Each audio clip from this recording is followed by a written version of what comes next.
অন্তর্বর্তীকালীন সরকারের দায়িত্ব ইউজুয়ালি একটা হয়, জনগণের সরকার এনে দেয়া। নির্বাচন বাদে অন্য কোনো রিফর্ম কিন্তু আসলে অন্তর্বর্তীকালীন সরকারের দায়িত্ব হবার কথা না। অন্তর্বর্তীকালীন সরকারের রোডম্যাপ নিয়ে অনেক ধরনের আলোচনা আজকে হচ্ছে এবং গত বেশ কিছুদিন ধরে চলছে।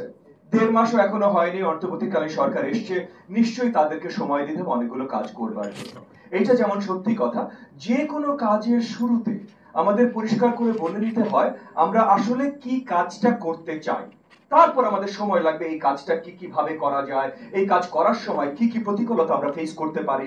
এবং আমি ধরেই নিচ্ছি আমাদের দ্বারা এই মুহূর্তে এখানে দাঁড়িয়ে বা বসে বোঝা সম্ভব না যে আমাদের অন্তর্বর্তীকালীন সরকারের গুরু দায়িত্ব যাদের কাঁধে আছে তারা কত মুশকিল, কত প্রতিকূলতার মাধ্যমে যাচ্ছেন।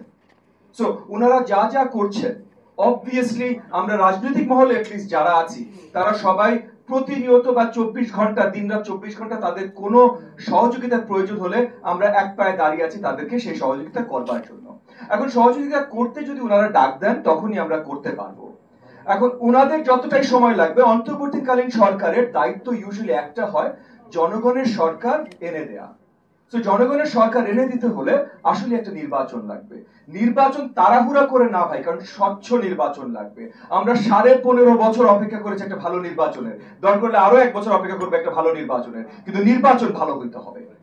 নির্বাচন বাদে মানে নির্বাচনের জন্য যে রিফর্ম গুলো প্রয়োজন, এই ব্যতীত এটা ছাড়া অন্য কোন রিফর্ম কিন্তু আসলে অন্তর্বর্তীকালীন সরকারের দায়িত্ব হবার কথা না।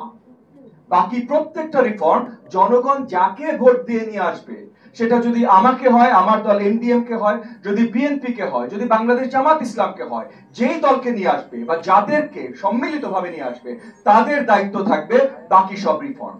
সো এখন যদি অন্তর্বর্তীকালীন সরকারের দায়িত্ব হয় নির্বাচন রিলেটেড যত রিফর্ম, তাহলে ওনারা যদি আরো পরিষ্কার করে আমাদের জানাতে থাকেন, এবং ওনারা জানাতে চেষ্টা করছেন, এখানে এক মুহূর্ত জোরে ধরে নিয়েন না যে আমি তাদের উপরে কিছু চাপাচ্ছি।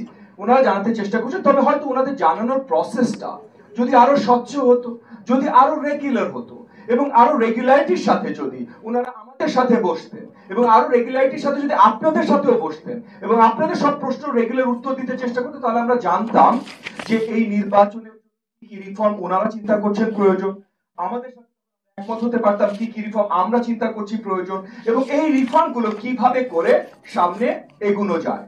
কারণ অন্তর্বর্তীকালীন সরকারের রোডম্যাপ নিয়ে যখন কথা বলবো, যদি নির্বাচন ছাড়া অন্য কোন রোডম্যাপ নিয়ে আমরা কথা বলি, তাহলে ওই রোডম্যাপের ওই শুরুতেই আমরা বড় ভুল করে ফেলেছি। জনগণের ম্যান্ডেট ছাড়া জনগণের জন্য রোডম্যাপ আর কেউ করতে পারে না। একমাত্র রোডম্যাপ হবে নির্বাচনের রোডম্যাপ। কিন্তু এগেন আবার পরিষ্কার করি যে যেই অবস্থায় হাসিনা সরকার রেখে গেছে, র্যান্ডম হঠাৎ করে একটা স্বচ্ছ নির্বাচন দেওয়া সম্ভব না। পুলিশ প্রশাসন থেকে শুরু করে লোকাল সরকার থেকে শুরু করে অনেক জায়গায় আসলে কিছু রিফর্ম দরকার জাস্ট নির্বাচন সঠিকভাবে করবার জন্য। তো সেগুলো কিভাবে হবে, কি হবে, ওনারা আমি ইতিমধ্যে ধরে নিচ্ছি যে 6টা কমিশন ওনারা বসিয়েছেন, ডিসেম্বর মাসে আমাদেরকে জানাবেন এবং ওখান থেকে আমরা আলোচনা শুরু করবো। এবং সামনে আমি এখনো অত্যন্ত আশাবাদী খুব সুন্দর একটা নির্বাচন এই অন্তর্বর্তীকালীন সরকার এই জাতিকে আমাদের সবাইকে উপহার দেবেন ইনশাআল্লাহ। একই সাথে আমি বলছি যে আমাদের সবার একটা দায়িত্ব আছে, যেমন এই যে রোডম্যাপ চাওয়া, তাদের ম্যান্ডেট চাওয়া, তাদের গোল চাওয়া আমাদের দায়িত্ব আছে, একই সাথে সব জায়গায় সবভাবে তাদেরকে সহযোগিতা করা আমাদের দায়িত্ব। কারণ এই সরকারের স্টেবিলিটি আমাদের দেশের স্টেবিলিটি, আমাদের সবার স্টেবিলিটি। আপনাদের সকলকে অসংখ্য ধন্যবাদ। জয় বাংলাদেশ।